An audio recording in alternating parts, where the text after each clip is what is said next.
Oui, merci. Na bandi kobalane surtout bomesa na kotala biso tindika bomoni ke awa eza déjà inondé tozana ba concert na ba confrère nga to ça déjà musala to kitaki to visiter ndenge ni Gomeza depuis ba confiner Gomeza ozo mona ba sorte de mouton makambo qui est déjà normal tozota mola tamola. En tout cas merci à Rifé Kisombe, merci à PDG Célestin Konzo, merci à bandi koboza ebele bosotala.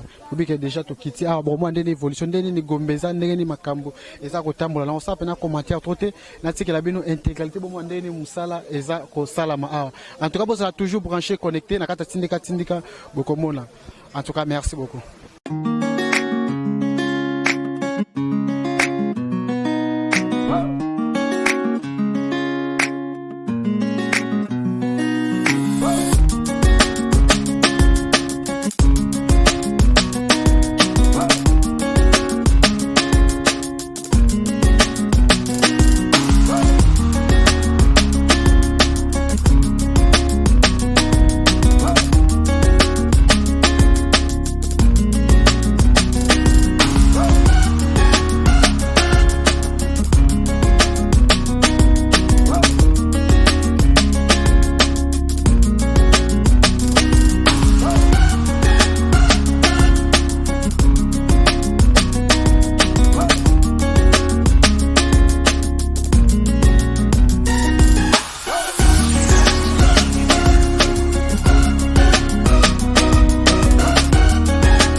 Ce n'est pas d'un moment que aussi ça en haut.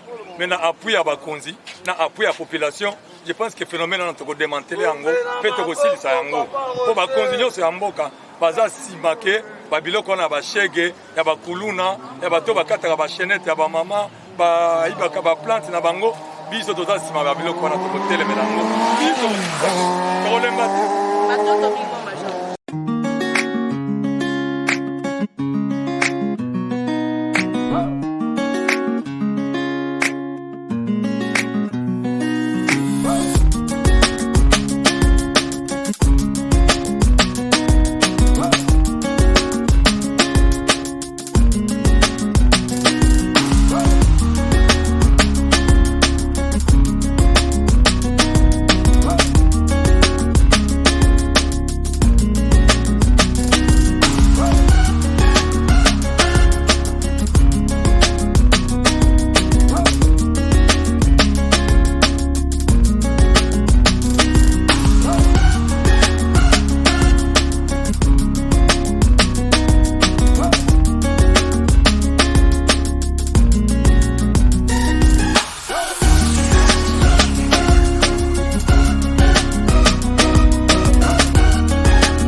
Dans la République démocratique du Congo, partout dans le monde, au nom de la diaspora et tout, Bolanda Rabiso. C'est un dimanche spécial pour Nabiso. Ça veut dire que je me suis organisé en tant que leader d'opinion politique, n'a invité Bino Presse. Parce que nous avons un respect, estime, considération na Bino Presse. Nous avons vu que mais tu se retrouvé à Gombe, tu se retrouvé à la gare centrale, comment on appelle, tu se retrouvé à venir du commerce, tu se retrouvé à Katia Zandou, qu'est-ce qu'il y a eu? Ce qu'il y a eu, étant leader d'opinion, le jugement est allé belé par rapport au fonctionnement, à la politique, à la gouverneur Gentini Ngobila. Biso so bana Kinshasa boyebi ndenge tozali olanda politique à gouverneur Ngobila, tozako sala ba attaque, tozako attaquer gestion na ye. Mais moi je suis allé plus loin. Na moni que tokoko tikala kaka na ko attaquer gestion na yete. To yeba en réalité qu'est-ce qui se passe entre autres sur la question il y a confinement ya Gombe et makambo ya nini comment on appelle réhabilitation ya Zando. Yango na komela ki bourgmestre ya Gombe oyo azali kolo mabele oyo autorisé ngai bourgmestre ya Gombe Fabrice Ngoy, félicitations. Il a été très flexible dans voie na biso ba leader d'opinion et bourgmestre Fabrice Ngoy oyo ya Gombe, il ne pouvait pas quoi accorder ngai na ya go visiter Gombe sans pour autant avoir le feu vert du gouverneur Ngobila. Gloire à Dieu, gouverneur Ngobila ça qui flexible a dit bon, le quoi ba analyste politique bazolo baloba mingi ya boti courage ya kokoma autorisé ye na bandeko ba journaliste à visiter Gombe, à visiter Zandu. Et bon, ça commentaire. Donc je suis là entièrement à disposition de Bino Presse. Na mituna borotu nanga, to visiter Gombe, to visiter boulevard du 30 juin, to mener opération Kin Bopé, to ndenge bandi musala nango. Nous espérons que continue Tinasuka, to côté avenue du commerce bien nettoyé, to côté na Zandu awa, to côté Zandu ndenge za ko kangama projet za déjà que bazo banda ba travaux nango dans quelques jours awa. Heureusement ko côté Zandu to kutani pena administrateur ya Zandu bomonié. Donc, na commandant major Yves Chilobo Oyazali, major commandant Yawenze Yanini Yazandu, mais nous avons été très bien reçus par le commandant ya commune ya Gombe, major Roger. Oya aidé biso, to sokra maboko, ba mesures barrières, to leka et tout, donc voilà. Démarche na salaki yangoyo, ngai morote na Bino Presse to landela, to yeba ko analyser enfin qu'opinion, ayeba réellement quelle est la vision, quelle est la politique de Gentini Ngobila oyazali gouverneur ya ville à Kinshasa. Toneza bo sima ya yo siko kotala inspecter poto ya mbara yo lobaki mingi. Avis échanger to avis ezo continuer ndengo zalaki. Osali lecture nini sima ya yo ko inspecter lelo Gombe et puis kotala Zan. Non, lecture nangai c'est sans commentaire, sans flatterie. Na linga ko sala lecture ngai mokote. Na boyi makambo deux poids deux mesures. Na préféré qu'il y a la lecture, il y a confinement, il y a Gombe, il y a visiter Gombe, particulièrement dans le marché central avec vous, la presse. Donc, le loso, vous tournez la question, wana, réponse na repère Sabino, tu visiter Gombe, na zandonga inabino. Bino pe lecture, na bino ezanini.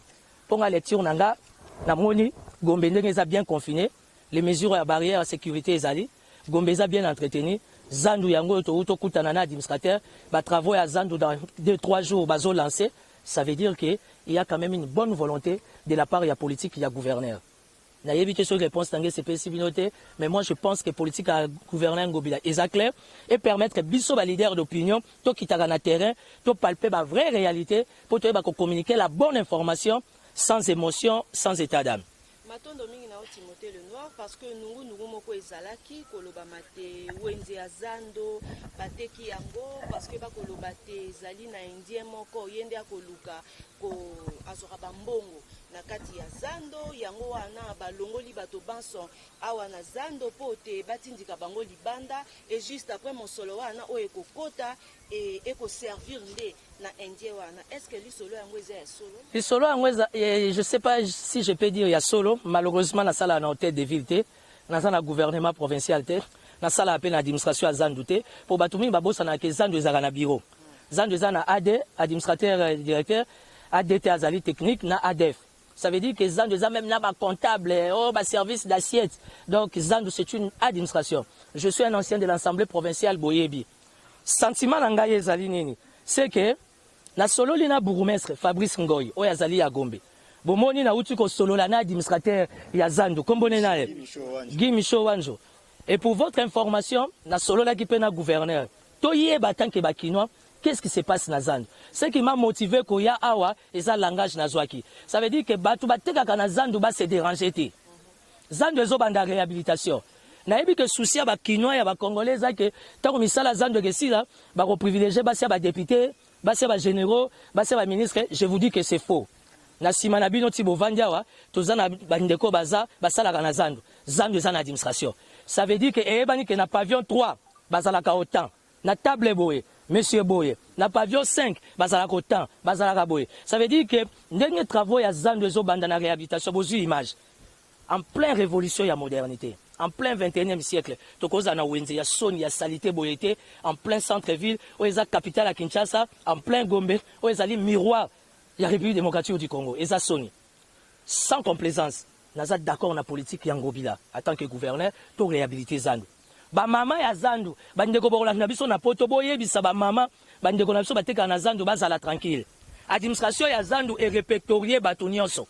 Ba travaux ezobanda. Tant ba travaux que si là ba kosala nini ba chef ya pavillon ba ko bengisa bato na bango parce que ba numéro de téléphone eza plus loin ba adresse pe ezali. Donc bozwa zandu ka te eska to ka ko beta cop to luke lamba tombola to koti malewa et puis zandu fallait ka bakangango et so mona wenzeza na kuzu en plein moi boye. OK ba mesa mso za na zandu okokota na mwasi na moi o sepeli na yo ça se fait nulle part. Malewa eza nango problème te malewa to kolia. Alors moi makambo ebele zaki na zandu shege muyibi kuluna na cadre d'insécurité na ndenge ka coroner ye mokilango evanda kimia il fallait peka zandu peto stopper ngo boye et za réhabilitation nango et permettre na sécurité za na cadrage nango et permettre na parking ya ba client bato yo tout baza ya zandu baza répertorié souci ezate tant ba travaux que si la mutunyo sa cause à l'interpeller. D'ailleurs na eu information et pas bourgmestre ya Gombe Fabrice Ngoy na monsieur l'administrateur azandu sur ordre ya gouverneur ba mama mingi ba kotisi bango benga ngoni na ba kato na ba louvois bazu groupe mususu ba memi bango na Somba Zigida lobby bomona ki gouverneur akenda ça la descente na Somba Zigida. Bref, malheureusement pour moi je suis pas de l'hôtel de ville waneza information ngana za yango na chango na disposition na bino la presse. Ndeko Timothée Lenoir motuna nga ezali boye toyebi hôtel de ville 3 nazape mutazandu te 4 avantage nanga naza leader d'opinion. Nazo côté la mutute. Timothée Lenoir combat nangeza ka peuple. Mais peuple wana za na besoin na biso ba leader to la kisayenze To beti sami mabakwa, to suis sur le lem.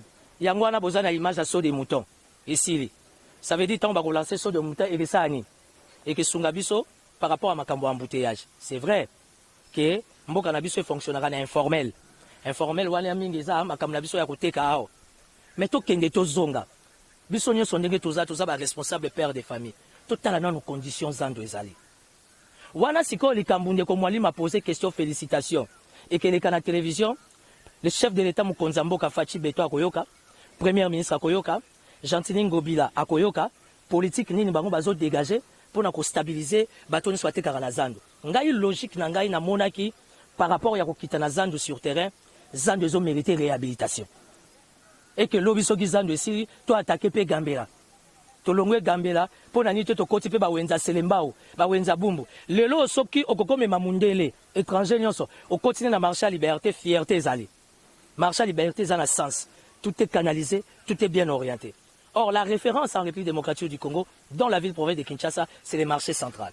Où ils ont soit 15-20 000 personnes. Mais dans quel état? Basi basa a petit besoin de gagner. Justement parce qu'ils ont qu'un pas palier. Non, bakangi totalement ndeko na moi. Ndeko journaliste, il faut qu'on aide. Il faut qu'on aide l'opinion. Tant qu'on lobby que bakangi zandu nyonso c'est faux. Kato ezo sala. Louvre ezo sala. Babaki sina baba msu itage ezo sala. Ba mama mingi bazalaki na zandu awa administration ya zandu. Et memi bango sur instruction ya gouverneur bobenga yango nini na wenza Zigida. Ba misusu wa memi bango na wenze ya Gambela.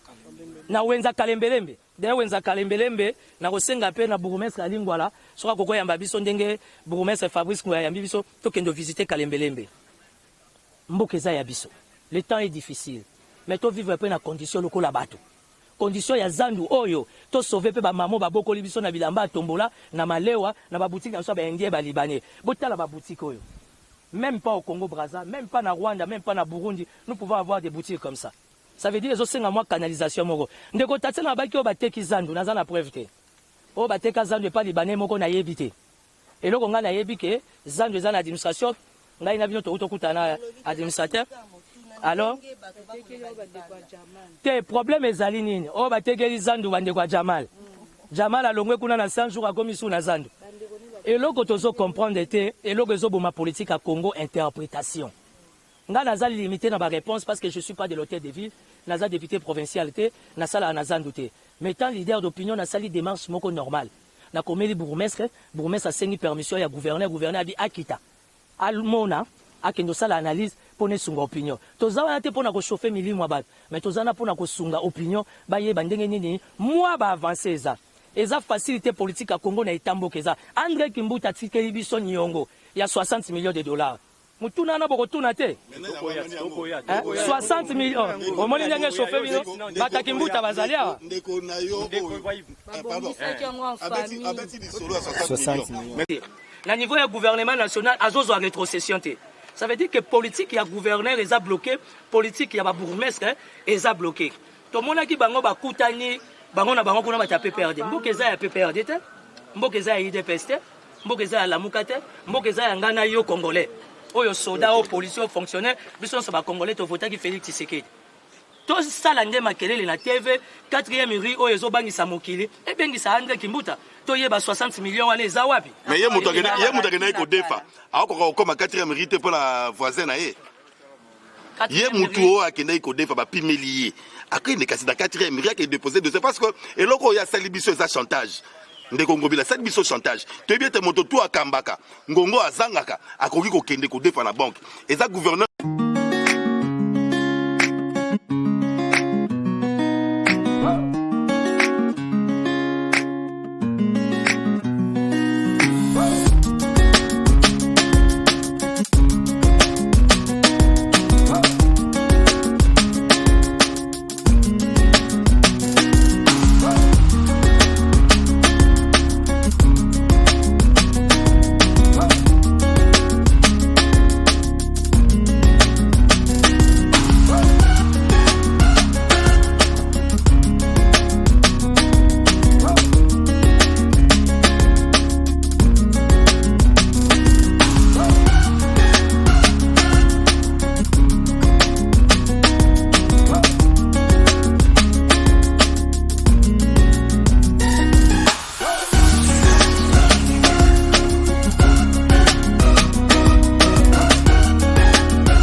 Maître ya Komina Gombe, pe coordonnateur ya Gombe Bopeto.